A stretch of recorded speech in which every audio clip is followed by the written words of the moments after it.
موجود ہے، کوئی عیسائی ہوں، کوئی ہندو ہوں، یا کوئی بھی یہودی ہوں، کوئی بھی آج دنیا میں اس مسلمان امت کی عبادت کا مقابلہ نہیں کر سکتا۔ آج آپ دیکھ رہے ہیں، لیکن اس کے بعد یہی ساری ہے، یہ جتنے ہیں ان کی مسلمانوں کی لاشوں پر ان کے تخت لکھے ہوئے، ان کی آبرو ان کے بستروں پر آوردہ جلوا رہی ہے، ان کے نونہالوں کے خون کو دھرتی چوسنے کے بعد گل رنگ بھی نہیں بنتی۔ وجہ کیا ہے؟ یہ سارے توحیدی گھوم رہے ہیں، اور اللہ جو فرماتا ہے انتم الاعلون ان کنتم مومنین، ہمارا وعدہ ہے، ہم وعدہ خلافی نہیں کرتے۔ اگر تم مومن اور خالص توحیدی اور سنت کے پابند آپس کے طالب بن کر اٹھو گے تو ہمارا وعدہ ہے کہ اس دنیا کی دھرتی میں بھی تم سرفراز اور کامران ہو گے، سربلند ہو گے، کامگاری تمہارا ہوگا، خلافت تم کو ہم دیں گے، تمہارے دین کو ہم تمکن بخشیں گے، تمہارے خوف کو ہم تبدیل، تم دنیا میں رہو گے، اس کے بعد جنت کی بہاریں ہیں تمہارے قدم چومنے کے لیے بے قرار، وہ تم کو آواز دیں گے، الیہ عباد اللہ۔ یہ اللہ نے بتایا، اور یہ سارے ایماندار پھیلے ہوئے ہیں، سمندر کی لہروں کے مقابلہ کرنے والا تعداد میں ریگزار کے ریگزاروں کی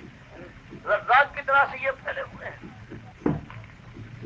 اور پھر ایمان کا دعویٰ بھی ہے، مسجدیں بھی ہیں، لیکن اللہ کے نبی سمجھو فرمایا کہ مسجدیں دیکھنے میں بھری ہوگی، معمور ہوگی، لیکن خراب من الخدا،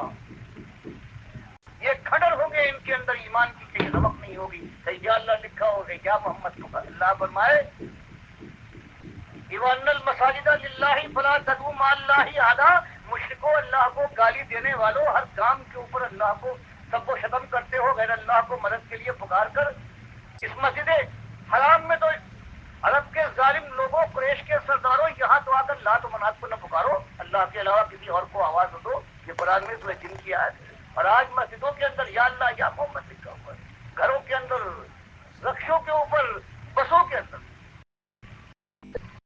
اللہ نے فرمایا کہ مومن کے اوپر زندگی میں ایک بار فرض ہے حج، اور حج کے یہ ارکان ہیں، احرام باندھ کر جاؤ، تلبیہ پڑھتے جاؤ، حجر اسود کو چھات لگاؤ یا بوسہ دو، پھر طواف کرو، پھر دعائے مناجات ہے، اس کے بعد پھر سجدہ کرو، اور اس کے بعد پھر زمزم کا جو مالک کا احسان ہے اس سے فائدہ حاصل کرو، پھر دوڑ لگاؤ صفا اور مروہ کی۔ یہ بندگی کا یہ انداز ہے۔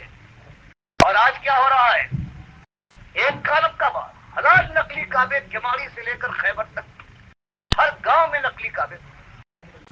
اللہ کے نبی صلی اللہ علیہ وسلم نے فرمایا کہ یہ قبر کرے گی، اہل کتاب کی طرح سے پکا کر کے ان کی پوجا نہ شروع کر دینا۔ قبر پکی ہوئی، ہندو کا کھڑا ہنومان پتھر تھا، مسلمان کا بڑا بابا ہو گیا، حضرت وجود میں آ گئے۔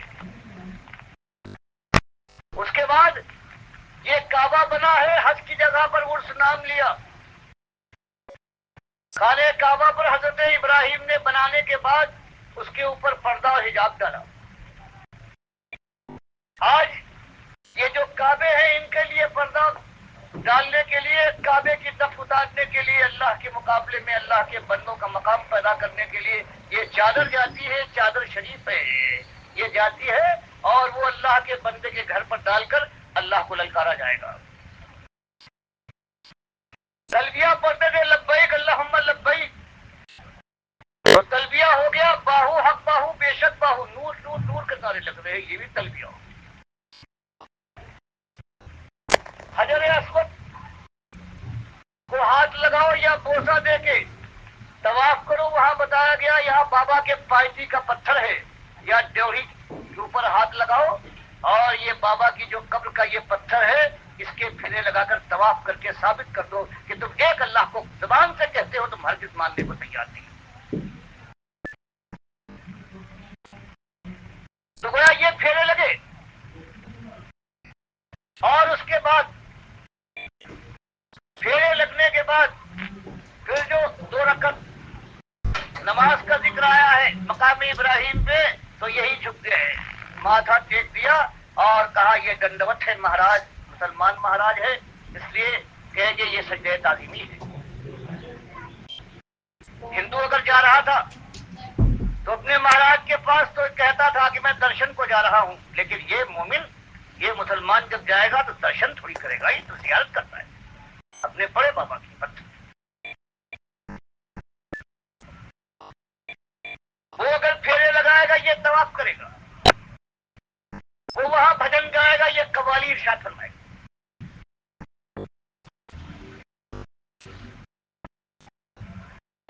وہ اگر چمٹے گا ملتظم سے تو بھی بتایا جائے گا کہ یہ بابا کی ڈیوڑی کا یہ پتھر ہے اور اس پہ پیس لگا کر بابا نے مراقبہ کیا تھا، بس اب اس سے چمٹ جائیں گے، بابا تمہاری دعائی ہے. زمزم وہاں سے آتا تھا، اللہ کی دی ہوئی ایک نعمت ہے، اور یہاں یہ دھون ہے